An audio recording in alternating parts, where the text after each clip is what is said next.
arnaque complètement légale de ton bulletin de paye ou pourquoi tu payes des impôts sur de l'argent dont tu ne verras jamais la couleur. Tu sais qu'un salaire se négocie toujours en brut.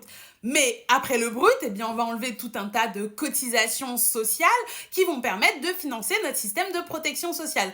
Ensuite, tu vas avoir ton salaire net et ce salaire net, eh bien, c'est celui qui va te permettre de vivre la vida loca. Avant que tu vives ta vida loca, maintenant, il y a le prélèvement à la source qui vient prélever des impôts sur ton bulletin de paye. Il faut savoir qu'entre le salaire net que tu reçois dans ta poche avant impôt et le salaire net qui est déclaré aux impôts pour payer ton prélèvement à la source notamment, eh bien, il y a une distinction et on te rajoute des sommes que tu n'as jamais touchées dans ta poche.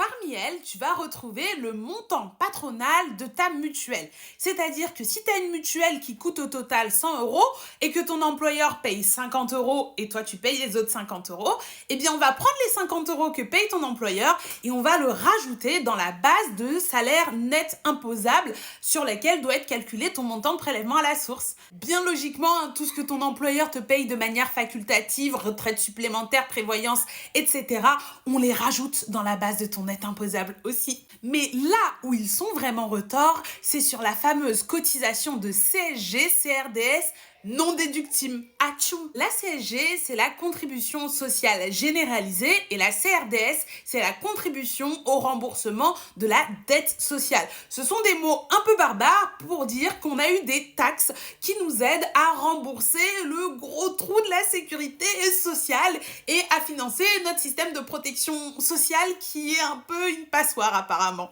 Et même si le principe de base, c'est de dire que quand on paye des cotisations pour financer quelque chose, c'est logiquement de l'argent qu'on n'a pas reçu et donc on ne paye pas d'impôts, eh bien une partie de ces cotisations est dite non déductible. Donc ça veut dire qu'on ne la déduit pas de la base de salaire qui va servir à calculer vos impôts. Ces deux cotisations dans leur version non déductible représentent 2,90% de la quasi-totalité de votre salaire brut. C'est donc comme ça que tu te retrouves à payer des impôts sur de l'argent dont tu n'as jamais vu la couleur. Alors, la prochaine fois que tu te demandes pourquoi la base de ton prélèvement à la source est plus élevée que ton salaire, sache que c'est à cause d'une